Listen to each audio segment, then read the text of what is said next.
Então, por exemplo, você pode achar que o socialismo é maravilhoso ou que o socialismo é monstruoso, mas isso não lhe diz o que é substantivamente o socialismo. Note bem, e o que é o socialismo não pode ser apreendido pelo simples conteúdo da proposta, quer dizer, como o autor da proposta a apresenta. Tá certo? Porque quando ele apresenta, vai vir sempre na linguagem das qualidades e das expectativas e das esperanças, etc, etc. Tá certo? Quem examinasse a substância do conceito de socialismo em 1848, quando Karl Marx soltou o Manifesto Comunista, se alguém tivesse examinado isto com seriedade, chegaria à seguinte conclusão: o que é o socialismo em substância? Socialismo é a unificação de poder econômico e poder político. Ou seja, todo o poder econômico vai para quem detém o poder político. Com a promessa, é claro, que depois ele vai repartir tudo. Mas, de qualquer modo, os detentores do poder político se tornam instantaneamente também os detentores do poder econômico. Ora, vocês devem se lembrar que em 64, quando houve o golpe militar, teve um monte de comunista que saiu correndo, pedia ajuda para amigo rico para ele ir embora para a Europa. Isso quer dizer que você tinha um hiato, uma separação entre o poder político e o poder econômico. Tá certo? Quando, ao contrário, você tem um problema com um sujeito rico, você pode recorrer às autoridades, aos detentores do poder político, tá certo? E, portanto, aos controladores do aparato jurídico, policial, etc., para que o protejam contra essa pessoa. No socialismo, isso está eliminado. O poder econômico está todinho na mão das mesmas pessoas que detêm o poder político. Portanto, a possibilidade de que isso evolua no sentido da democracia ou da liberdade é nula. Isso é impossível.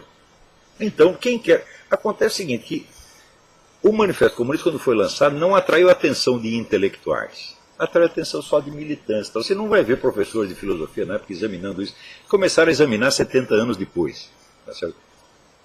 Mas se algum intelectual realmente qualificado tivesse examinado o Manifesto Comunista, ele diria imediatamente isso. Olha, isso que você está propondo, dizer que o socialismo vai trazer mais liberdade, isso é materialmente impossível. Porque você está eliminando a pouca margem de manobra que um cidadão que não tem nem poder econômico, nem poder político, pode dispor, né, jogando um contra o outro ou pedindo a um proteção contra o outro. Isso estará eliminado e você terá inventado a ditadura mais perfeita de todos os tempos. E uma vez constituída, esta ditadura não poderá ser desmantelada. Por quê? Se você disser, não, mas nós fazemos socialismo, daí nós vamos dividir o poder político entre as pessoas. Não pode haver político sem poder econômico que o sustente. Como o poder econômico já está na mão dos detentores do poder, então acabou, não tem para onde correr e não tem como desmontar o sistema. Isso é exatamente o que assinalou o Martin Melian naquele livro A Tragédia Soviética, onde ele viu que as tentativas de reforma do regime soviético iriam fracassar necessariamente, porque o regime era irreformável. Ou ele desmantela, ou ele fica como está. Então quer dizer que o socialismo é essencialmente ditadura. O socialismo sob qualquer das suas formas. Seja o socialismo internacional dos marxistas, seja o socialismo nacional dos nazifascistas e assim por diante. Então ninguém examinou e a discussão sobre o socialismo continuou na base de figuras de linguagem, sem que ninguém prestasse atenção na substância do que estava sendo ali proposto. Né?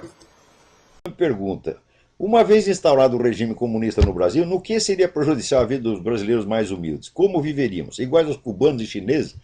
Além da falta de direitos, viveríamos como um curral de mão de obra barata e explorada pelos mais poderosos? Mas é exatamente. Por que você acha, inclusive, que esses filhos das putas desses capitalistas americanos investem na China? Porque lá o trabalhador ganha $30 por mês e se fizer greve é demitido ou preso. Não tem greve, não tem sindicato, não tem encheção de saco, é a mão de obra mais barata do mundo. Você chega na indústria metalúrgica, estão os caras trabalhando de pé no chão, você tá entendendo? Se voa a fagulha, pau no cu dele, tá entendendo? É assim, porra. Na Rússia era a mesma coisa, em Cuba a mesma coisa. Quer dizer, o comunismo é igual no mundo inteiro, meu Deus do céu. Quando é que vocês vão entender isso aí? Em primeiro lugar, o que é o comunismo? Diz, bom, nós temos aqui a luta de classe, os capitalistas estão explorando os pobrezinhos, então nós vamos ter que intervir e acabar com esta coisa. Então, de cara, você tem que criar um aparato de poder que seja mais forte do que a totalidade dos capitalistas. Entendeu? Quer dizer, o capitalista já enche o seu saco, não enche? Ele te enche o saco, te explora, às vezes mente para você, tá certo? Às vezes te vende os negócios que não presta, que você não deveria comprar, mas compra porque acreditou na propaganda. Capitalista enche o saco. Agora você imagina um aparato de poder mais poderoso que os capitalistas, que ele tenha na sua mão não só o poder político, e militar e policial, mas também o poder econômico. Como a definição de comunismo é essa, é a fusão de poder econômico e político, meu filho. Numa democracia capitalista, você pode se refugiar do poder econômico no poder político e vice-versa. Por exemplo, o governo está te oprimindo, você procura lá os milionários, os caras ricos, para sustentar a sua campanha, você faz a campanha contra o governo com o dinheiro deles e você se safa. Ao contrário, você tem um capitalista te perseguindo, tu vai no governo, tu vai no aparato judicial e ele te protege. Agora, no socialismo funde as duas coisas, você está entendendo? Então, isso quer dizer que você não tem para onde correr. Socialismo é isso, não ter para onde correr. Porque a autoridade é centralizada, o poder é centralizado e o poder econômico também é centralizado. Então, isso nunca vai poder ser coisa boa. É gozado que as pessoas acreditam que tem gente que é socialista por boa intenção. Não existe boa intenção quando não existe amor à verdade. E não existe amor à verdade quando as pessoas não querem fazer as perguntas. E a pergunta principal é essa: o que é a porra do socialismo? Não é? O socialismo, meu filho, é a fusão de poder econômico com poder político-militar. E isso, coisa boa não pode sair daí jamais, jamais, jamais, jamais. Concentração de poder, meu filho. Perante concentração de poder, a gente tem que fazer aquilo que o Bruno Tolentino dizia, era a pergunta que não quer calar. E a pergunta é a seguinte: mas o cu era de quem? É sempre o nosso, meu filho, é sempre o nosso. Quanto mais poder os caras tiverem, mais nós vamos nos fuder. A gente podia até definir o fabianismo é o socialismo dos ricos. É tudo socialista e tem aquela elite, né, que é metade político, metade banqueiro, empresário, que manda no país. Então, cadê a livre iniciativa? Cadê o livre mercado? Não tem livre mercado nenhum, por o mercado inteiro é deles.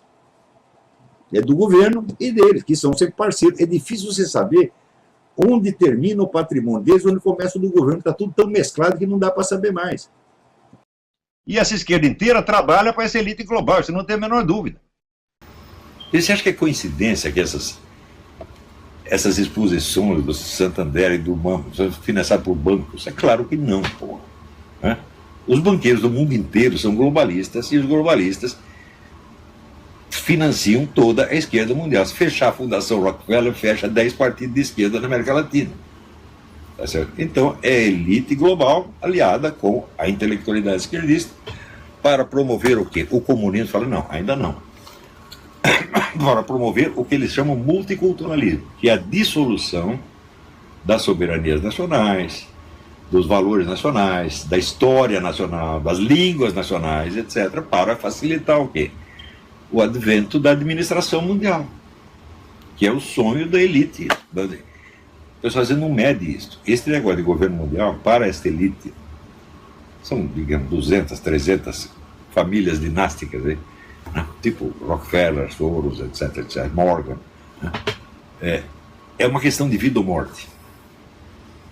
Eles entendem que isso é a salvação da humanidade, isso é na cabeça deles. Né? Então nós temos problemas globais, temos que ter soluções globais, senão o mundo vai acabar, tem aquecimento global, tem crise ecológica, tem mais isso, mais aquilo. Então, em suma, nós temos que ter todo o poder na nossa mão para a gente resolver todos os problemas. Né? Eu acho que não há um ser humano que não acredite que ele tem a solução para todos os problemas e que o mal do mundo é que ele não é o imperador do mundo. Cada idiota pensa isso. A Guerra Fria foi em grande parte um fingimento, uma armação, porque ali nenhum dos dois lados estava a fim de destruir o adversário. Quer dizer, o comunismo tinha por finalidade destruir aqui a democracia capitalista, mas o contrário, a recíproca não era verdadeira. A elite ocidental não queria destruir o comunismo, mas fundir capitalismo e comunismo, porque esse foi sempre, essa foi sempre a política da sociedade fabiana, que é, vamos dizer, a influência mais poderosa sobre toda esta elite capitalista, entre aspas, ocidental. E que agora o futuro da humanidade era a fusão de comunismo e capitalismo. Ora, entre o comunismo e o capitalismo, meu filho, você pode ainda fazer um arranjo, né? Aliás, praticamente toda a economia ocidental é um arranjo entre capitalismo e comunismo. Né? O regime que nos governa é o socialismo fabiano, que é aquele socialismo meia-bomba. Né? Aquilo que os fascistas realizavam em escala nacional, esse pessoal realiza em escala global. Quer dizer, você reparte o poder entre o governo e meia dúzia de grandes grupos econômicos e pronto, aí vira o clube do bolinha, ninguém mais entra. Né? Então, este é o regime que nos governa. Este e não o capitalismo liberal. Né? E acontece então que a própria existência do fabianismo mostra que um diálogo, uma fusão entre socialismo e capitalismo é possível. Então, hoje, a esquerda mundial inteirinha defende a agenda multicultural. A agenda multicultural vai destruindo todos os valores e crenças e símbolos tradicionais, certo? E cria uma espécie de um vazio mental, vazio cultural. E nesse vazio cultural não há a menor possibilidade de alguém resistir ao poder globalista. Porque a última estrutura que sobra e que é inabalável é a estrutura econômica. A única ordem social que vai persistir é a ordem econômica. Então a esquerda está trabalhando para o grande capital. E ela não sabe. Ela não tem a menor ideia disso. Você tem aí a Luciana Genro fazendo discurso contra o grande capital e ao mesmo tempo pregando a agenda multicultural. Ela não sabe a origem da agenda multicultural. O multiculturalismo ele surge de muitas fontes. Todas essas fontes têm como prioridade o objetivo proclamado pelo próprio Georg Lukács já em 1910. A total destruição da cultura ocidental judaico-cristã. Total. Ele achava o seguinte: o grande obstáculo no caminho do socialismo não é a burguesia, não é sequer o poder econômico da burguesia, mas são os valores civilizacionais. Ele tinha razão ou não, é outro problema. Mas isso se impregnou, por exemplo, na escola de Frankfurt profundamente. E daí foi passando para outras pessoas. E, quando chegou em maio de 68, a ideologia multicultural começou a se substituir ao marxismo clássico, comunismo clássico. E se espalhou por toda a esquerda mundial.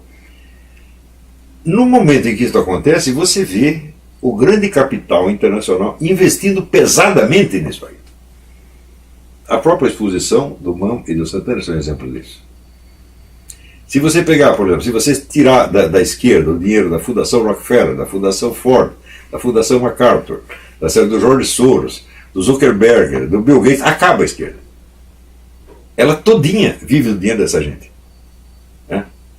E você acha que a esquerda enganou os grandes capitalistas? Ao contrário.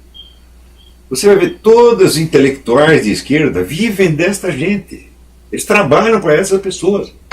Então hoje você inverteu. Você tem um populismo de direita e um elitismo de esquerda. E ninguém está estudando esse fenômeno, pelo menos no Brasil. Aí nos Estados Unidos ainda tem 2 ou 3 pessoas que vagamente entendem isso. Mas o único neguinho que está estudando isso desse ponto de vista sou eu. Então, veja, outro dia o Jean Willis deu uma entrevista e a pessoa perguntava: o senhor quer um plebiscito sobre o casamento gay? Ele falou: não, de jeito nenhum. Porque o povo não entende, o povo não está preparado. Né? Então é o seguinte: você tem a elite iluminada que sabe o que é bom para todo mundo e ela vai impor isso ao povo. Questão do desarmamento civil, mesmíssima coisa. Você tem o povo inteiro vota num plebiscito que quer a liberação das armas. A elite diz: não, não pode, por isso, por isso, por isso, por isso. Então a esquerda está sempre do lado da elite. E a direita agora está descobrindo um treco chamado populismo. Então é um fenômeno muito estranho, mas está acontecendo dentro da nossa cara.